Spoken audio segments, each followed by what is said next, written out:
வணக்கம். இது பாரதி ஊடகத்தின் மதிய நேர பிரதான செய்திகள். முதலில் தலைப்புச் செய்திகள். மட்டக்களப்பில் வழிப்பறி கொள்ளையால் உயிரிழந்த மூதாட்டி. கிளிநொச்சியில் குடும்ப பெண்ணின் உயிரை பறித்த டிப்பர் சாரதியை தாக்கிய பொதுமக்கள். அதிகாலையில் தென்னிலங்கையை அதிர வைத்த துப்பாக்கிச்சூடு, இளைஞன் பலி. விடுதலை புலிகளின் ஆயுதங்கள் தென்னிலங்கையில் சர்ச்சையை கிளப்பும் டிஐடி விசாரணை. கொலை மிரட்டல் சூழ்ச்சி அம்பலம், முன்னாள் அரசியல்வாதிகளை குறிவைத்த பிரியந்த ஜெயக்குடி. உயிர்த்து ஞாயிறு தாக்குதல்கள் தொடர்பான பி அறிக்கை அரசு தரப்பிடம் கேள்வி. காவல்துறையால் தவறாக கைது செய்யப்பட்ட பெண் நீதிமன்றம் பிறப்பித்த அதிரடி உத்தரவு. காவல்துறை அதிகாரிகள் இருவர் பணியிடை நீக்கம். இனி தொடர்வன விரிவான செய்திகள்.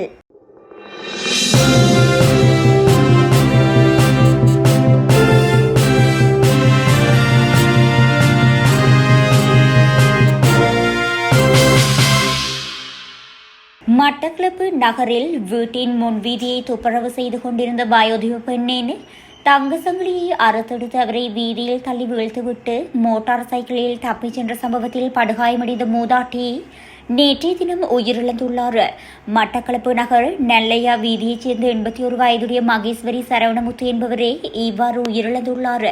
கடந்த 24ஆம் தேதி காலை 6:30 மணிக்கு இந்த வயோதிப பெண் தனது வீட்டின் முன்னால் உள்ள வீதியை துப்புரவு செய்யும் பணியில் ஈடுபட்டுக் கொண்டிருந்தார். இந்நிலையில் அங்கு மோட்டார் சைக்கிள் ஒன்றில் வந்த இருவர் பெண்ணின் களத்தில் இருந்த சுமார் 3 லட்சம் ரூபாய் பெறுமதியான தங்கச்சங்கிலியை அறுத்து கொண்டு அவரை வீதியில் தள்ளி வீழ்த்திவிட்டு தப்பியோடியுள்ளனர். இதனையடுத்து வீதியில் விழுந்த மூதாட்டி படுகாயமடைந்த நிலையில் மட்டு போதனா வைத்தியசாலை அதிதீவிர சிகிச்சை பிரிவில் சேர்க்கப்பட்ட நிலையில் சிகிச்சை பலனின்றி உயிரிழந்துள்ளார். சம்பவத்தை அடுத்து மட்டக்களப்பு நீதவான் மட்டு போதனா வைத்தியசாலைக்கு சென்று சடலத்தை பார்வையிட்டமையுடன் பிரேத பரிசோதனைக்கும் உத்தரவிட்டார். இதேவேளை இந்த கொள்ளையர்களை வலை விரித்து தேடி வருவதாக போலீசார் தெரிவித்தனர். கிளிநொச்சி போலீஸ் பிரிவுக்குட்பட்ட பரந்தன் பகுதியில் இன்றைய தினம் காலை இடம்பெற்ற விபத்தில் பெண்ணொருவர் உயிரிழந்துள்ளார். கிளிநொச்சி நோக்கி மோட்டார் சைக்கிளில் சென்று கொண்டிருந்த பெண்ணை பின்னால் வந்த டிப்பர் முந்திச் செல்ல முற்பட்ட வேளை குறித்து விபத்து ஏற்பட்டுள்ளதாக தெரிவிக்கப்படுகின்றது. கிளிநொச்சி போலீஸ் பிரிவுக்குட்பட்ட பரந்தன் பகுதியில் இன்றைய தினம் காலை இடம்பெற்ற விபத்தில் பெண்ணொருவர் உயிரிழந்துள்ளார். இந்நிலையில் இதுகுறித்து மேலதிக விசாரணைகளை கிளிநொச்சி போலீசார் மேற்கொண்டு வருகின்றனர். கொஸ்கோடு தூவமோதிர பகுதியில் இன்றைய தினம் அதிகாலை 5:30 மணியளவில் 23 வயது இளைஞர் ஒருவர் சுட்டுக் கொல்லப்பட்டதாக போலீஸ் ஊடக பேச்சாளர் எஃப்யூ வூட்லர் தெரிவித்துள்ளார்.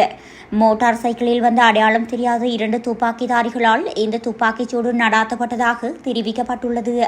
போலீசார் மேற்கொண்ட முதற்கட்ட விசாரணைகளில் துப்பாக்கிச் சூட்டுக்கு T-56 துப்பாக்கி பயன்படுத்தப்பட்டிருப்பது தெரியவந்துள்ளது. சம்பவம் தொடர்பில் கொஸ்கட போலீசார் மேலதிக விசாரணைகளை ஆரம்பித்துள்ளதாக போலீஸ் ஊடக பேச்சாளர் தெரிவித்தார்.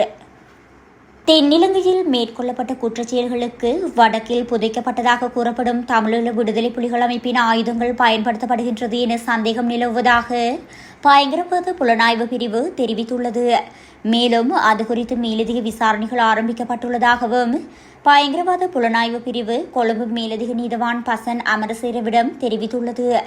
அண்மையில் வவுனியாவில் மீட்கப்பட்ட 86 கைக்குண்டுகள், 321 T-56 வகை துப்பாக்கி ரவைகள் மற்றும் 5600 கிராம் வெடிமருந்துகளுடன் கைது செய்யப்பட்ட நபர் உட்பட வவுனியா பகுதியைச் சேர்ந்தவர்கள் என கூறப்படும் 3 சந்தேக நபர்களையும் 90 நாட்களுக்கு தடுத்து வைத்து விசாரிக்க அனுமதி கோரியுள்ளதாகவும் பயங்கரவாத புலனாய்வு பிரிவு தெரிவித்துள்ளது. மேலும் குறித்த சந்தேக நபர்கள் வவுனியா பிரதேச புலனாய்வு பணியக அதிகாரிகளால் கைது செய்யப்பட்டு பயங்கரவாத புலனாய்வு பிரிவினரிடம் ஒப்படைக்கப்பட்டதாகவும் அதிகாரிகள் நீதிமன்றத்தில் தெரிவித்தனர்.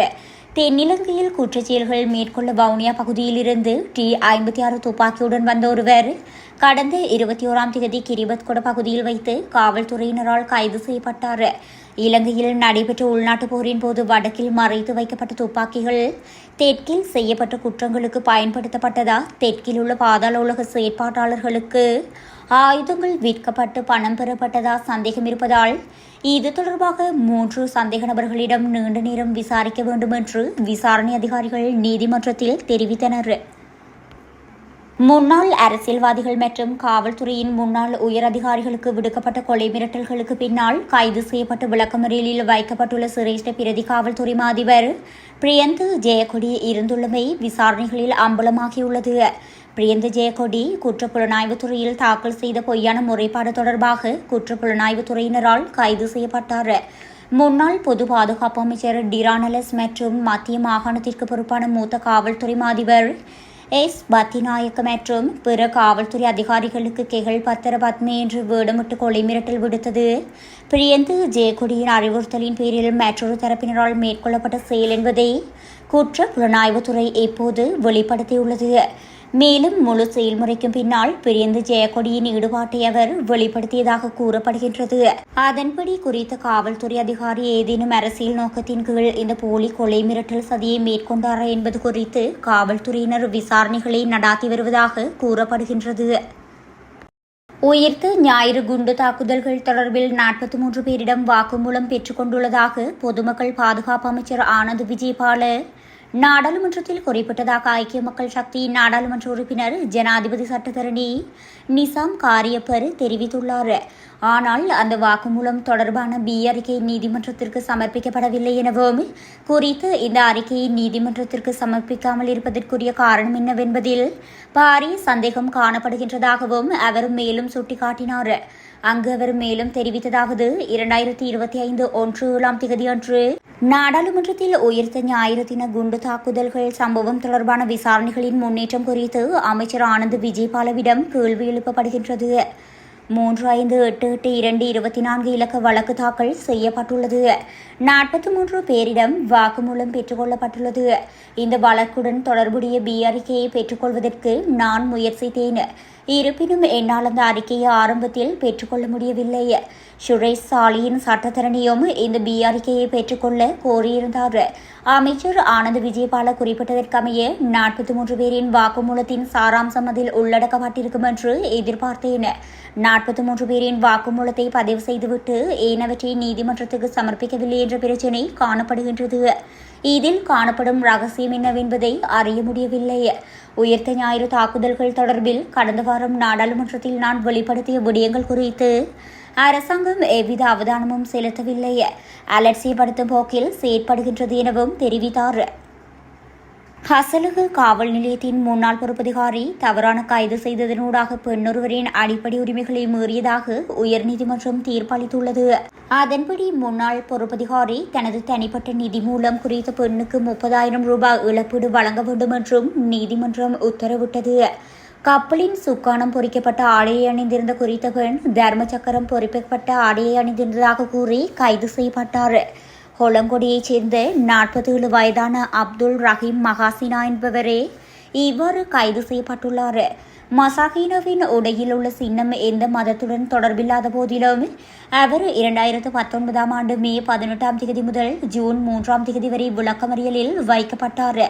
இந்நிலையில் தாம் தவறாக கைது செய்யப்பட்டமை தொடர்பில் நீதியை பெற்றுத் தருமாறு குறித்து பெண்ணினால் தாக்கல் செய்யப்பட்ட அடிப்படை உரிமைகளை மனு விசாரணைக்கு எடுத்துக் கொள்ளப்பட்டது. அதன்படி நீதியரசர்களான குமுதுனி விக்ரமசிங்க மற்றும் சிரான் குணரத்ன ஆகியோரின் ஒப்புதலுடன் நீதியரசர் ஜசந்த் கோத்தா கூட வழங்கிய தீர்ப்பினூடாக அவரது அடிப்படை உரிமைகள் மீறப்பட்டுள்ளதாக அறிவிக்கப்பட்டது. காவல்துறை காவலில் இருந்த சந்தேக நபர் தப்பிச் சென்ற சம்பவம் தொடர்பில் ரத்னபுரி காவல்துறை தலைமையகத்தின் 2 காவல்துறை அதிகாரிகள் பணி நீக்கம் செய்யப்பட்டுள்ளனர். அதன்படி ஒரு சார்ஜென்ட் மற்றும் ஒரு கான்ஸ்டபிளை இடைநீக்கம் செய்ய நடவடிக்கை எடுக்கப்பட்டுள்ளதாக காவல்துறை ஊடக பேச்சாளர் உதவி காவல்துறை கண்காணிப்பாளர் FU வுட்லர் தெரிவித்தார். இது தொடர்பில் மேலும் தெரிய வருகையில் பல குற்றச்செயல்களில் ஈடுபட்டதாக குற்றம் சாட்டப்பட்ட ஒரு சந்தேக நபர் குற்ற புலனாய்வுத்துறையினரால் கைது செய்யப்பட்டு மேலதிக விசாரணைகளுக்காக ரத்னபுரி காவல் நிலையத்தில் ஒப்படைக்கப்பட்டுள்ளார். குறித்த சந்தேக நபர் ரத்னபுரி பகுதியைச் சேர்ந்தவர் என்பதுடன் சமீபத்தில் பாணந்துறை பகுதியில் நடந்த பல துப்பாக்கிச்சூட்டு சம்பவங்களிலும் அவர் தொடர்புடையவர் என்றும் தகவல்கள் வெளியாகியுள்ளன. தலைமறைவான சந்தேக நபரை கைது செய்ய சிறப்பு காவல் குழு ஒன்றும் நிறுத்தப்பட்டுள்ளதாக காவல்துறை ஊடக பேச்சாளர் உதவி காவல்துறை கண்காணிப்பாளர் FU வுட்லர் மேலும் தெரிவித்தார்.